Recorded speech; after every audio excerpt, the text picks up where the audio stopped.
Hey guys, it's Lee here. Now, I would usually show you this screen at the end of the video, but today I'm showing it to you at the beginning because it is that time of year again. Yes, it's the Steel Chair Top 100, ranking the best wrestlers in the world between SummerSlam 2016 and SummerSlam 2017. We've got all your favourite wrestlers in here from WWE, New Japan, the British independent scene, and from wherever your favourite wrestlers may come from. Where do yours rank? Find out at vulturehound.com/wrestling or issuu.com/steelchair. That's issue.com/steelchair. Without any further ado, guys, it's on with the show.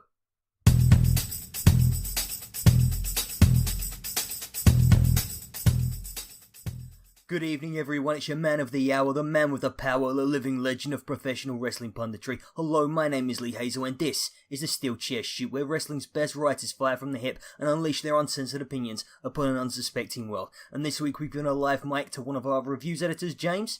Hello there. And our social media guru, Craig Kermit. Ahoy. And we are here today to lay down the law about Hell in a Cell 2007. A little background on this, actually.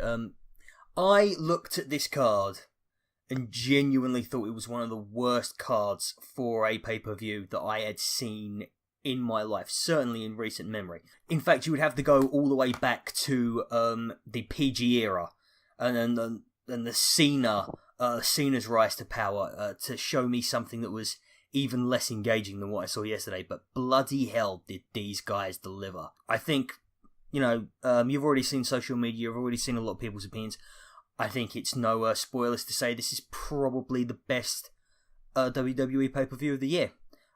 James, what did you think? Ooh, I don't know if I'd go as far as to say it was the best, but I definitely enjoyed it way more than I thought I would. Mm-hmm. But there were definitely matches where I feel like, especially I think when we were talking about it before, some people had doubts about, specifically like the main event. But I was one of the people looking forward to it. I was like, hell yes, I'm looking forward to something like this. But yeah, I get what you mean. Some of the people, or just some of the match setups, didn't seem to draw in that much, and you can actually see that based on the audience attendance. But it was a really good show, and it's a shame that it wasn't filled to the brim with smarks and casual fans. Yeah. Craig, what did you think of the show overall? Yeah, almost mirroring exactly what you said. I mean, the build-up didn't really seem as up it was going to be something worth looking at, or even just tuning into. But that was the fault on the build-up. I mean, we seemed to be focusing primarily on the main event, which, I'll be blunt and honest, lived up to every expectation and more. But when you go by previous years of Hell in a Cells, they are just, take it as you give it. It's one of these things. But yeah, definitely, this would be in my top 3 pay-per-views of this year, mainly because the fact is that, you know what, you didn't have many high expectations for it, but literally surpassed them. I mean, you had some matches that were okay, but the ones that actually surpassed all expectations, they didn't just surpass them, they surpassed them by a bloody margin. And yeah, I was definitely glad I watched this one, definitely. Yeah, I mean, like, before, WWE, I had actually stopped paying for the network for a couple of months just to give myself a little bit of a reset on the whole wrestling thing, especially the whole WWE side of wrestling. And if it weren't for the fact that they gave me the next 3 months for free, you could not have paid me to watch this pay-per-view. That's how bad it looked. And yet, yeah, like I said, definitely, for me at least, this is absolutely the best WWE pay-per-view of the year. I can't even think of who would come second, frankly. That's how uneventful the last few months have been. So we're going to start these things off, guys, with the first match of the night. One of the matches of the event, possibly even the match of the year, especially as WWE is concerned. The Usos versus the New Day in a Hell in a Cell match for the WWE SmackDown Tag Team Championship. James, what did you think? Well, what can you say about the New Day that hasn't already been said? Just the amount of creativity and innovative stuff that went into this match, especially all the different ways to use weapons, the different weapons that they even used. I mean, trombones, guys. We're at trombones. They've got trombones over as a weapon, and I couldn't be happier. But yeah, the new Day came across as even vicious at one point, which I'm totally up for. I'm totally up for. I'll even more let's say, pissed off New Day at one point. But the Usos definitely came out on top. I feel like they deserve the win, especially in this scenario. And yeah, I just keep getting surprised at how they keep topping themselves. Mm-hmm. I mean, the last match that they did before we thought that was match of the year, possibly. Yeah. But even this manages to top it somehow. I'm just like in awe at everything that they're doing. Yeah, don't put the New Day on the pre-show. I think is a takeaway we need to take from this. Yeah, you don't. They're way too important. They're way too valuable. You can't give the New Day away for free. You just can't anymore. Yeah, Craig, what did you think? Yeah, exactly that. This was basically, something that Corey Graves said was, this was never just about titles. Mm. This match wasn't about it. I mean, they've been feuding for the last few months, and we've all seen good matches. I mean, no matter what's happened in previous SmackDown pay-per-views, we've got New Day, New Day, and the Usos will always have a good match. Mm. And add in the Hell in a Cell, if you want to go that far. It was something that you never thought was happening to happen also on the opening match, which is amazing. Mm. I mean, think about it. They had kendo sticks, and they didn't just beat each other senseless with it. They barricaded them in the corner. Mm. Brilliance. They had cowbells. You had the trombones, which was phenomenal. You had a gong for all things as well. And you had so many invasive type of things that was done in this match. And as you said, what New Day being utterly angry and dangerous, but also paired with that with Usos as well, and both of them just went at it. It wasn't just 1 star. You have these 1 star. It wasn't just 4. It was basically a whole bunch of them, 4 men, and also just not to mention Kofi Kingston outside, who did phenomenal on his part to tell the story of he being outside. But there was so much in this. Because after this match was said and done, even though the Usos walked away with the titles, both teams looked like stars. It wasn't one team you sat there and went, damn, these are good. The question I have now is, what's next? This should have been the last match for them, but who is left on SmackDown for, say, the Usos to go after? Who are their number 1 title contenders now?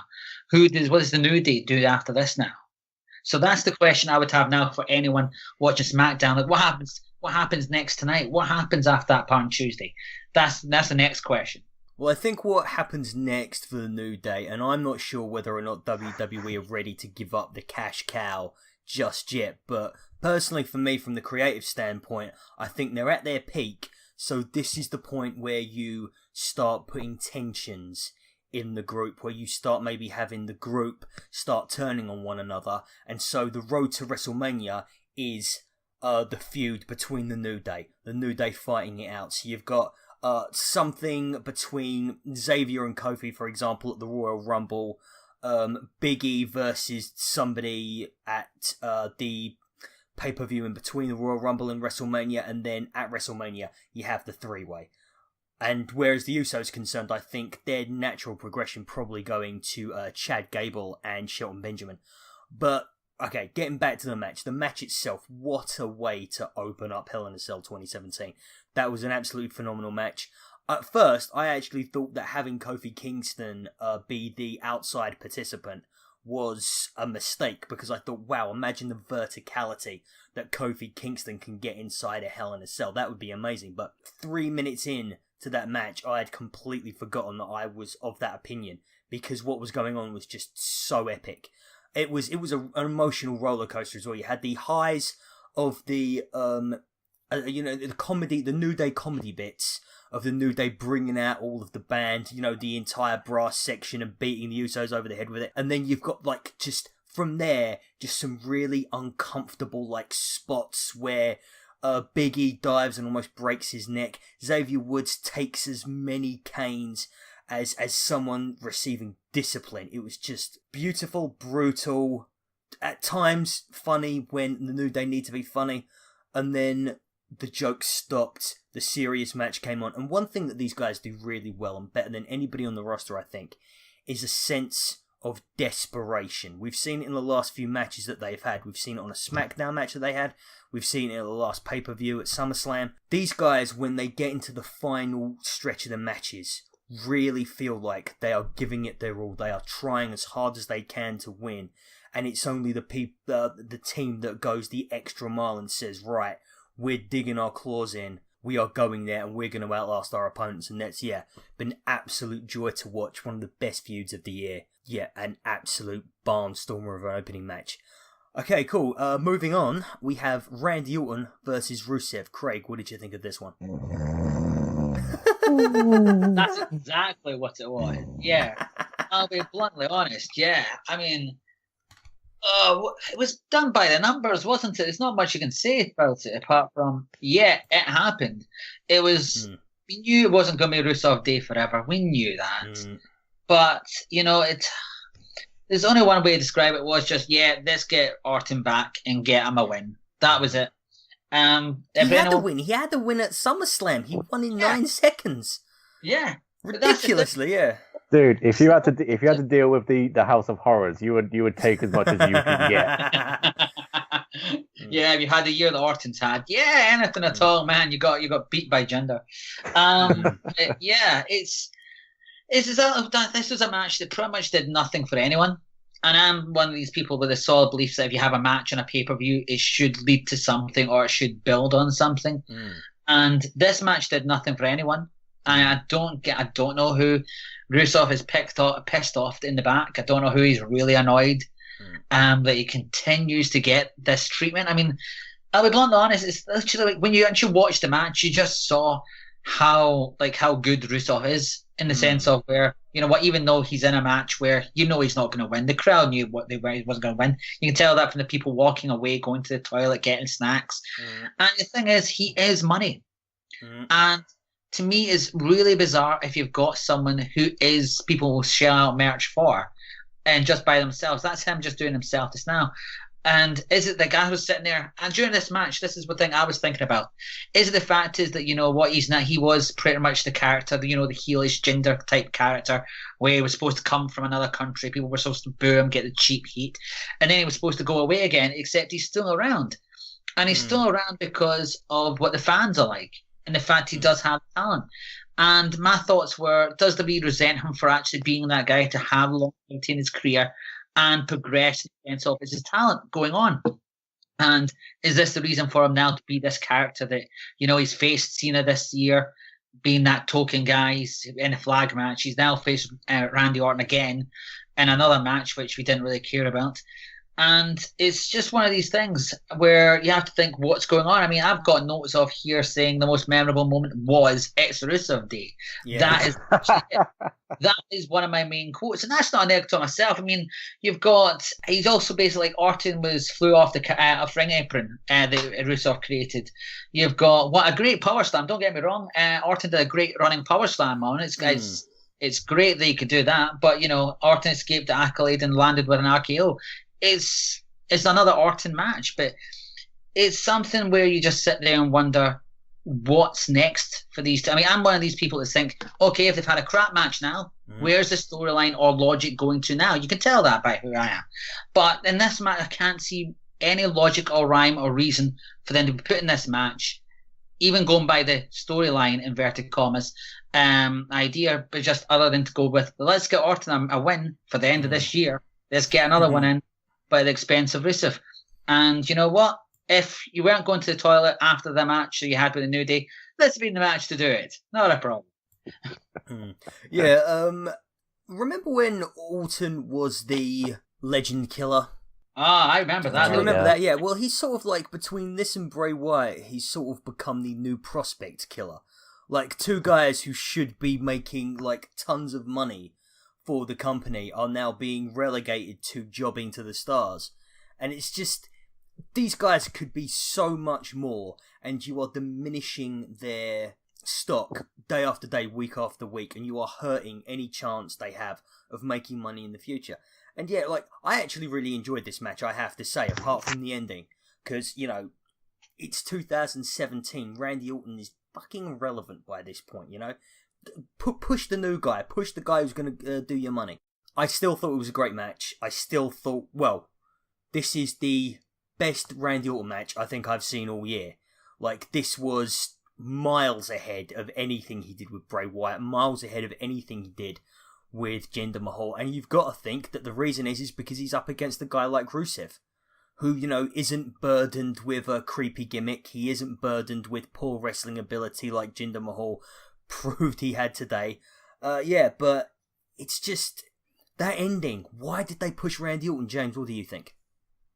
Well, to be bluntly honest, I went to go make a cup of tea when I saw this was happening. Oh, really? And by the time I came back, it was almost over. So I was like, I think I saved myself some hassle here. But I do agree. Like, when I saw that opening video saying, it's Rusev Day, I'm like, why isn't Aiden English here? I would much prefer it if he was here just, like, singing on the sidelines instead of just having to watch Randy Orton do his bland face. No, he wasn't. That's why I was sad. Okay. If he was there, if I'd have seen him like walking down with Rusev waving the Bulgarian flag, I'd have thought, okay, I'm gonna stick around to see what happens. Yeah, because I completely forgot that he was anything to do with the feud.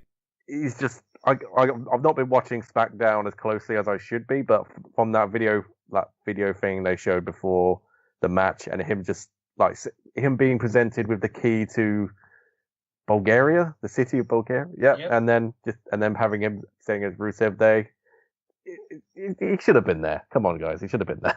Oh yeah.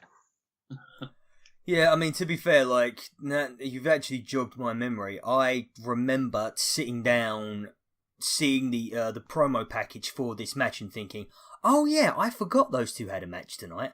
I completely forgot they were feuding at all. Yeah, so it just sort of goes to show the impact that this feud is having, especially with the guy they're choosing to push.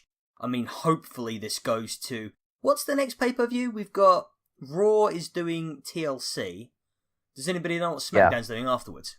No, Survivor Series. Just straight up Survivor Series. Just straight up into Survivor Series. Okay, Ooh. wow, that's... Oh, that came quicker. Yeah. Well, yeah, I mean, like... Yeah, let's hope that if these guys do fight at Survivor Series, that Rusev finally gets the win that he so desperately needs and WWE can actually start using him properly. Anyway, the next fight, Baron Corbin defeated AJ Styles and Ty Dillinger in a triple threat match for the WWE United States Championship. Craig, what did you think of this one? This was a whole lot better than I thought it was going to be. Oh, yeah. I was ready for, it's okay, I'll go and sit down, or like I'll go do something else. But no, this was a whole lot better than I thought it was going to be. I sat there, I was thinking, because we've seen the three of them feud on and off with each other for the past few weeks on SmackDown. But it was so good. There was so much, like, basically, like, case in point, Corbin, who really needed to be built back up again. And the crowd chanted right at the beginning of "Where's your briefcase?" which he played in marvelously, to be honest. Like, there's one point he flung AJ Styles halfway across the ring, which was brilliant. Like, there was so many key parts that Corbin did. Like, basically, AJ Styles was about to do his flying forearm off the ropes, and Corbin just smacked him right in the face with a forearm. There was so many bits. I mean, like, so many good bits that built him back up again. I mean, like, even if he didn't win the title on that night, there was so many moments you sat there and went, okay, this is a rebuild again. Like, the only person I think that basically was probably the person that least looked more aggressive or elite, like the challenger was, of course, Dillinger. But the fact is, we knew that was going to be, once he was added into it, we knew that. But there was so many good points. I mean, like, AJ Styles hit a phenomenal forearm outside the ring, which was good. Yeah. There was so many good bits into this, like Dillinger, like Styles hitting Dillinger into Corbin, and then was Dillinger then hitting into Perfect 10. And there was so many good bits. There was so many parts of this match, which, basically like myself, I never thought it was going to be that good.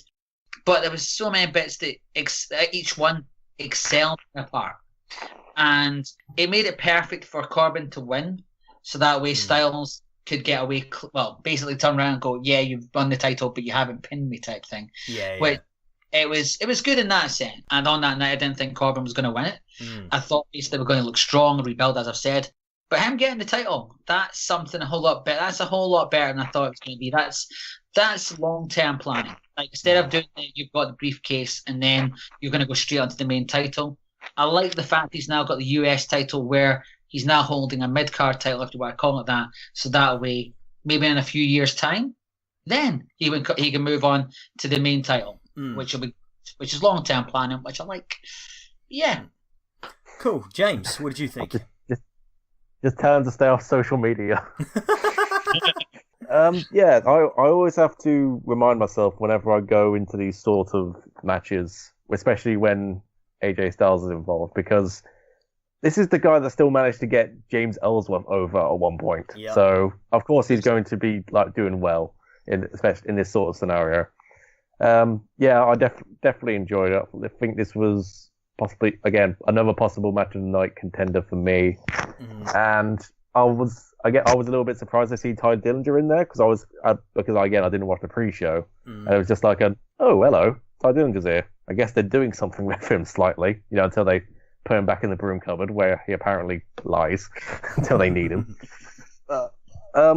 Initially when I saw they were putting Ty Dillinger in there, a little part of my head, which is like the slight cynicism again, slightly showing its way, for they're going to put the title on him now because I'm slightly used to that sort of like just curveball. But yeah. It turned out all right. I mean, I'm happy with Baron Corbin being the champion. I mean, it gives him some heat, gives something other people to overcome, and also builds him up a bit more. Just stay off social media and don't insult soldiers. That'd be good.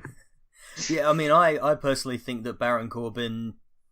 I wasn't happy to see Baron Corbin. I wasn't happy thinking about Baron Corbin beating AJ Styles for the title, but I'm a lot happier now after having seen that match. I don't think it's any coincidence that AJ Styles has so many great matches in WWE, and that guys who are maybe not getting being used to the fullness of their potential, perhaps not even pushing themselves to the fullness of their potential, AJ Styles gets the best out of them every single time. By far and away, Ty Dillinger's best match in WWE so far.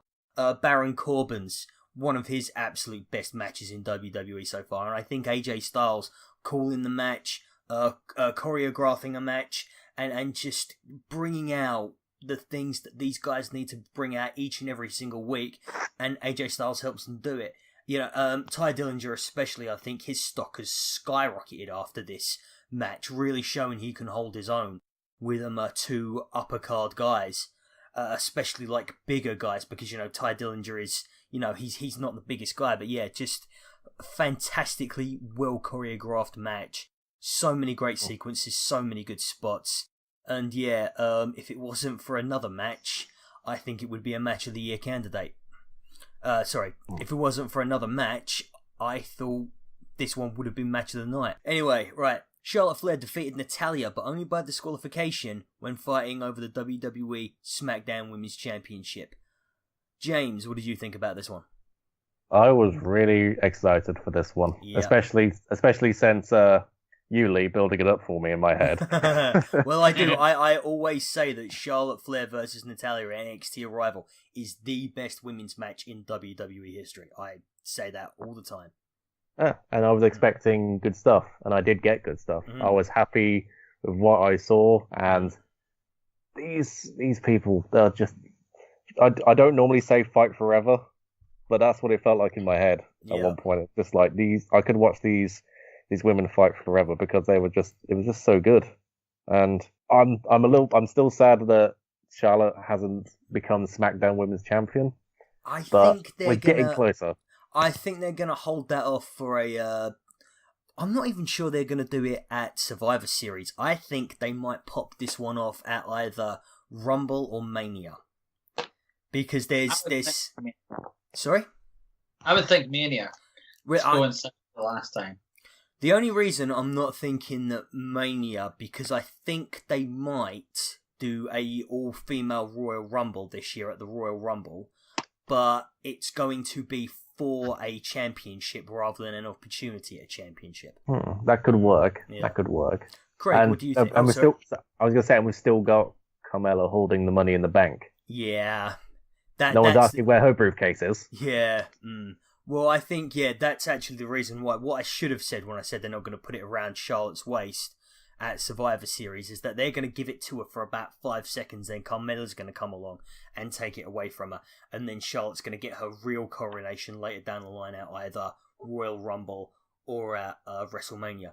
Craig, what did you think of this one? Yeah, absolutely right. I mean, it was such a good match. I mean, it was technical ability all the way in this one. And if you were looking for technical wrestling, such as like working over the leg, basically both of them targeting each other, because let's face it, both their moves are like that. I mean, I tweeted on the Steel Chair Wrestling Magazine Twitter account the history. Hart versus Flair, the submission, the sharpshooter versus the figure four.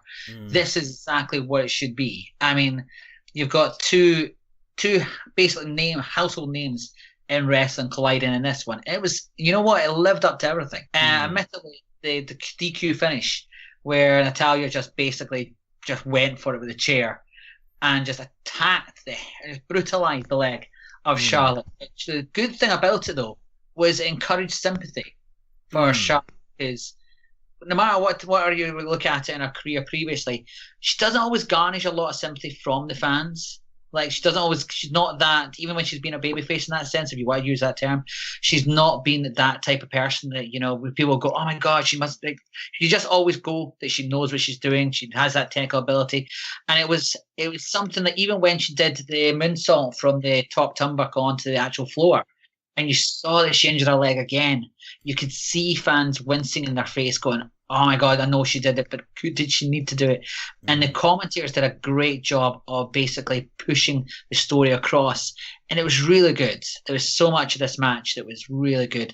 Admittedly, I did think that what we're proposing as Survivor Series, I thought was going to happen now, where basically Charlotte gets the title. And then the Carmella basically cashes in. But yeah, I would expect that to happen in Survivor Series, because, you know, Survivor Series, it's always that thing where something that happens somewhere. And it would, you know what, I would expect it then, but I would expect Charlotte to win the title, will get the title, or keep a reign that's going to last longer, would be at Mania. Mainly because the fact is, last time she won was basically when she was crowned the women's champion, wasn't it? Yeah. And that happened at Mania. So she's on a run, but I would expect her to win. Going on to Survivor Series, I expect her to win, and then basically her title reign cut short by the cash in. That happens series, I would expect. Yeah, and you know, what can I say? Charlotte Flair, Natalya, two of the best technicians in the company, male or female. Like, you know, no gender boundaries with these two. They can absolutely go. Perfect in-ring quality work. An actual storyline with Charlotte actually working an injury.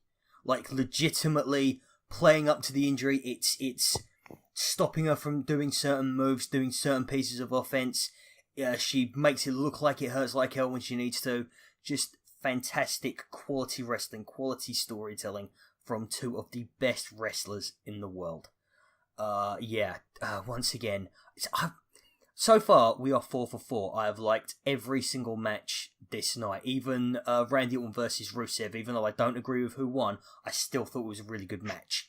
So now, having said that, Jinder Mahal with the Singh brothers versus Shinsuke Nakamura for the WWE World Heavyweight Championship. And if I may allow myself to go first this time, guys, yeah, this breaks the streak. Go for it. Once again, Jinder Mahal's best match so far, but one of Shinsuke Nakamura's worst. And this just really puts it together with me now, how in New Japan Pro Wrestling he was such a force of nature, but now he's come here to the WWE, and this is like the low point of the night, because it makes me realise just how much WWE is this white bread, milquetoast, beige, lowest common denominator, mass market appeal wrestling, when Shinsuke Nakamura, and frankly a lot of other people who we've already talked about tonight, people who have produced superb work, could probably do even better in other companies outside of WWE, and what we're missing by them being in WWE. Once again, Shinsuke Nakamura, you know, AJ Styles lost the United States Championship, broke our hearts because we thought, now we just need Shinsuke to win the WWE Championship, and then them two are going to go at it at Survivor Series, which I still think might happen. I just don't think there's going to be any stakes for it. Craig, what did you think? Yeah, I was so ready to try and like this. I really was. I was going to try and live up to my name of being Mr. Positivity on this. But there's I can't see any way of us going, yeah, this is a great title reign. And I genuinely can't see a way for Nakamura to turn around and go, yeah, I'm going to be a champion after these series of matches. Yeah. I mean, I'm just trying to think of the best way to put it. I mean, like, I can't think of any reason of why. Like, don't get me wrong. I mean, I would love to go with the idea of, yes, this is for India. We're going to go promote this and make it, get the money in that way. But I can't remember if I was discussing this with yourself, Lee, but the fact is that even the money that WWE could have made isn't working. It's literally the case of, by the way, it's actually gone lower in value at this point. There's been no point of this at all. The only way to look at this is going, yes, it's been a failure. That the Canadian champion who's been painted as something completely different is actually, the champion. And the thing is, when you look at it, it's, to me, this, as going by the match was okay. It was an okay match. But when you look at it, it should be a championship match. That's not acceptable. If you go by the idea that, it's a Shinji Nakamura match and it's okay, that's not a good thing either. Before, we used to watch SmackDown matches and championship matches at that point and go, damn, they were good. And if you look at champions beforehand, that was great. And the thing is, we look at other matches right now, which we will look at another match later on. And this should be the match that showcases what is to be the main guy of that brand. Brock Lesnar on Raw comes out, looks the part. Braun Strowman, who he had to battle with, still comes out, looks the part, and it's money. Now, I can't see that with anyone saying that about Jinder. And the thing is, it's just been done. It's just this experiment of what it is failed. Because the buy rates for the subscriptions has gone down when it comes to this. And that's the thing you should be looking at. If it's going to be money, they might as well just ditch it in the stands. But, of course, they can't, because even the fact they've got the Indian tour happening in December. So I wouldn't plan on Jinder losing the title until at least Rumble. So, yeah, we're stuck with them, guys. That's pretty much it. And we're going to be done with mediocre matches until then. But the best thing we should hope for is that Nakamura leaves this feud and goes and faces someone that can at least match his credibility. Hopefully AJ Styles, and maybe they can have a match at WrestleMania. And that'd be really nice. That'd be good. That'd be nice. I mean, like you said though, and like I was telling you on Twitter, on social media during Hell in a Cell, actually subscriptions in India have been down since Jinder Mahal was the champion. So yeah, it's just, and the idea of having him being a champion until the Royal Rumble, all the way through Survivor Series, all the way through the rest of the year, is just so depressing to me. James, what did you think? It's just, I'm aware that in the company, or just like in different wrestling promotions in general, there are only so many spots for greatness and people, to go into the spotlight and just shine. But even if when you manage to get someone like Shinsuke Nakamura, and you don't give them a proper spotlight at all, then you're wasting money. You're wasting time as well. You're wasting his time.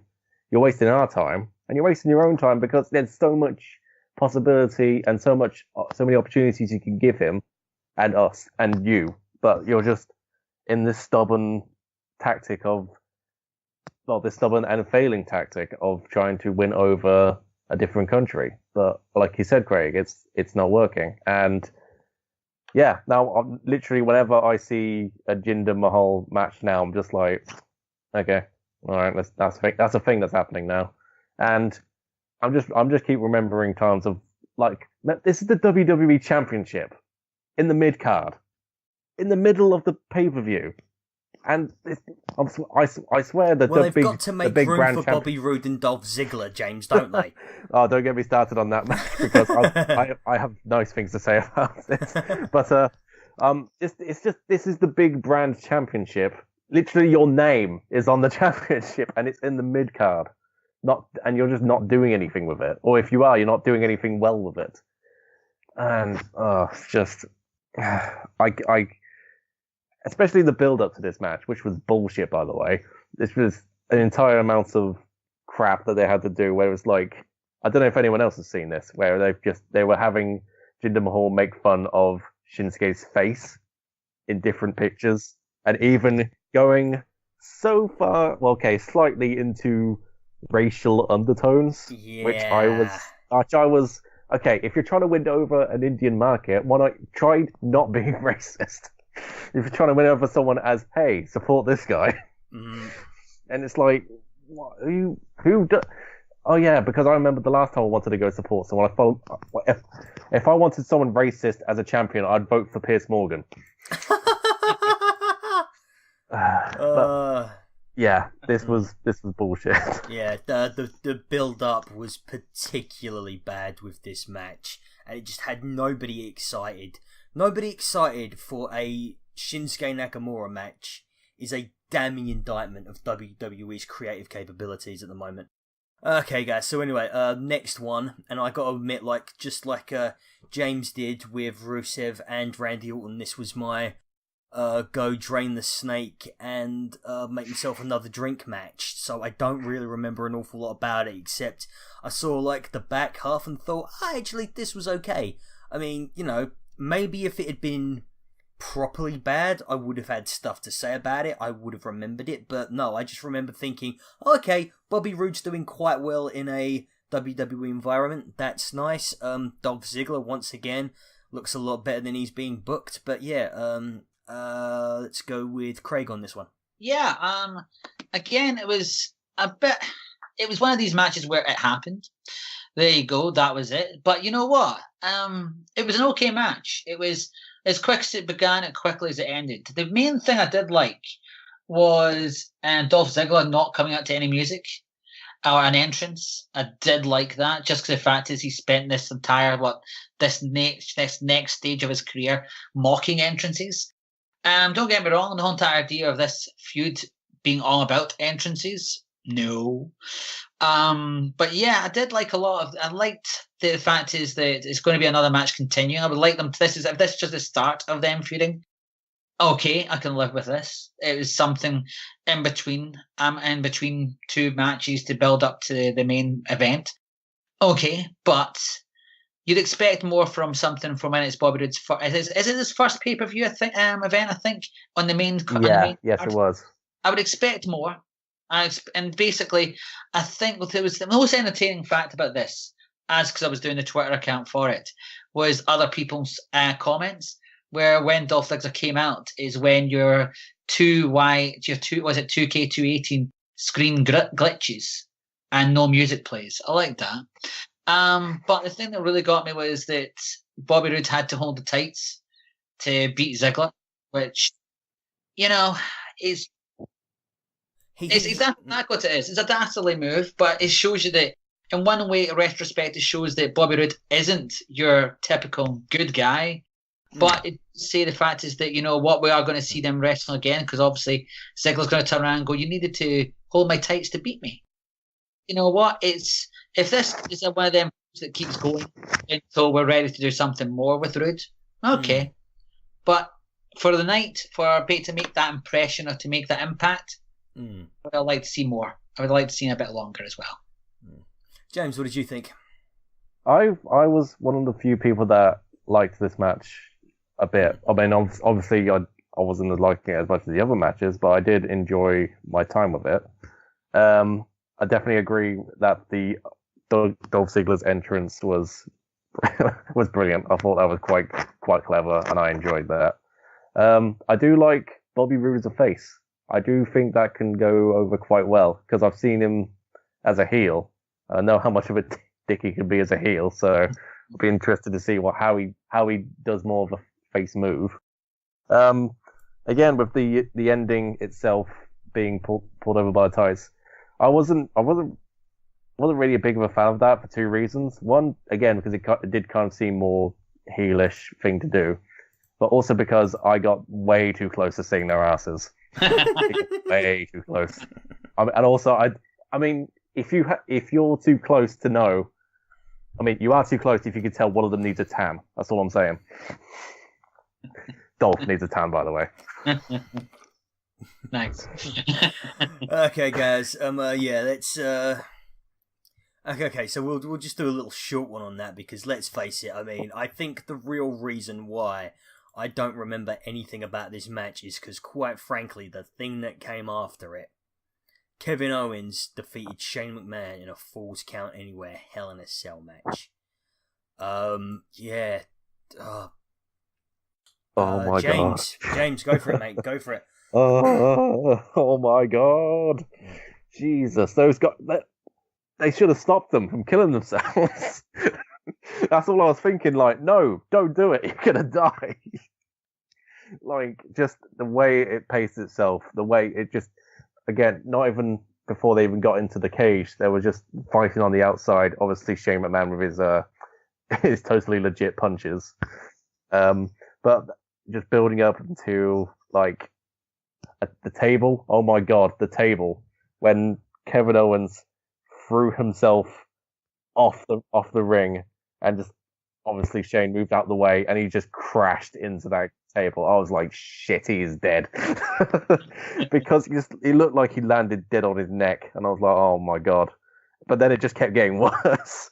With the obviously we got the coast to coast, which was great, little thumbs up there. And then after we made our way out onto the outside, it was just crazy. This is a crazy and memorable main event, and it deserved to be the main event.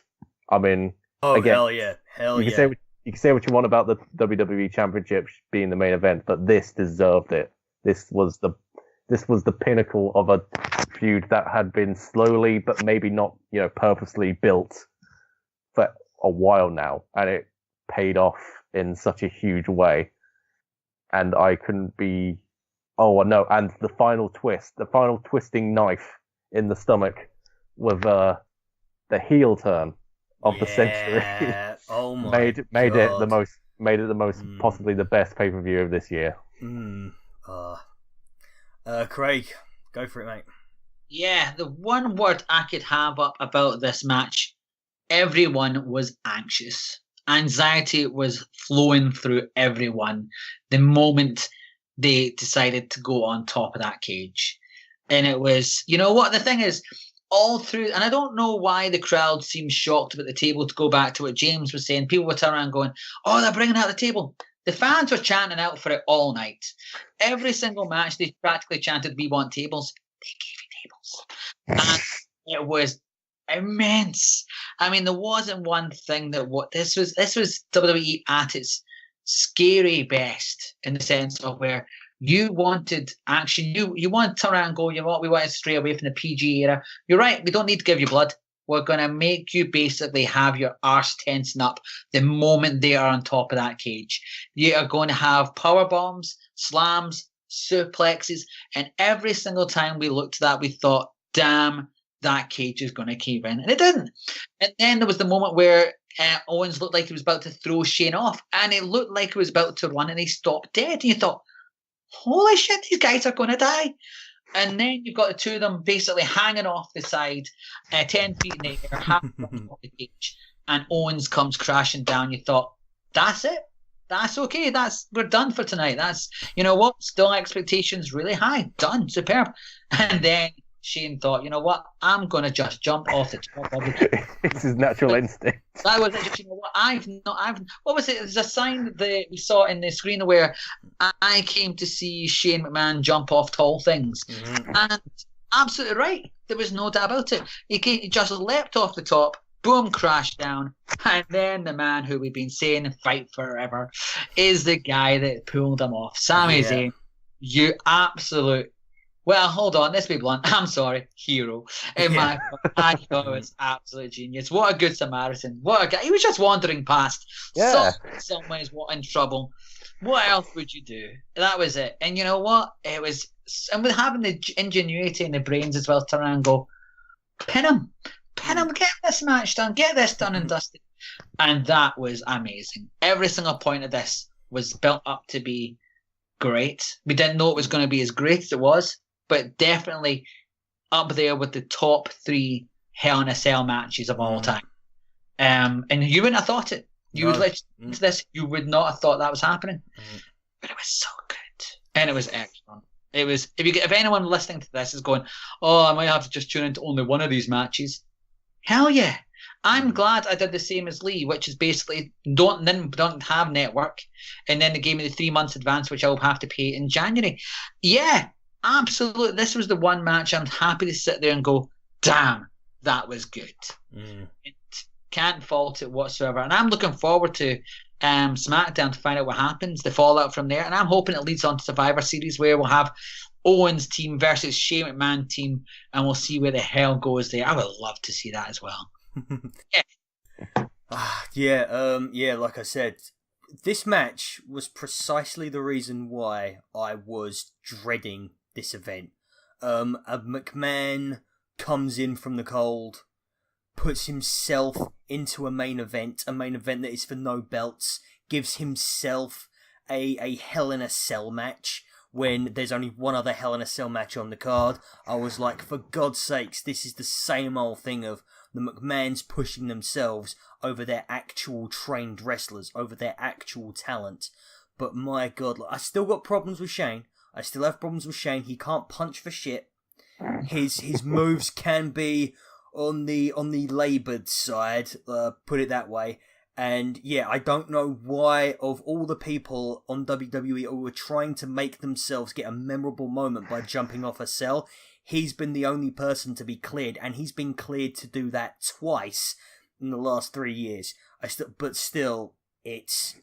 God, this match had me, and I was really cynical about it. I was really down on it. I did not want to see it one little bit, but they pulled it off. And it just goes to show you that, like, you know, this is the reason why Shane McMahon puts himself in the ring with guys like Kevin Owens and AJ Styles, because these guys are the people who can bring out the best in him. Like AJ Styles and Shane McMahon at WrestleMania, I thought that was match of the night. And here, absolutely match of the night. There's no... The more I think about it, the less I think there's any argument. It's just... It was incredible. It seemed like they spent half of this match on top of the cage, body slamming and power bombing each other on top of that reinforced steel, and thank Christ they reinforced it properly this time, because imagine if Kevin Owens power bombed Shane McMahon through the top of a cell in front of his children, who, by the way, if you look at the pictures of McMahon's kids throughout the night, they were loving seeing their dad get pummeled. Like, they were loving him getting beaten up. They were all smiles all over the place. They're either eyeing up their inheritance, or, like, daddy's punished them for a few days. Like, yeah. Like, oh, God, they are proper... If they can smile at their dad doing all of that, then you know they are proper McMahons. And we will probably be seeing them in a WWE ring on their 18th birthdays, God. Each of them, one and all. That is 3 McMahon children. That is a hell of a stable in the making right there and then, isn't it? Dear God. Trio suicide dive.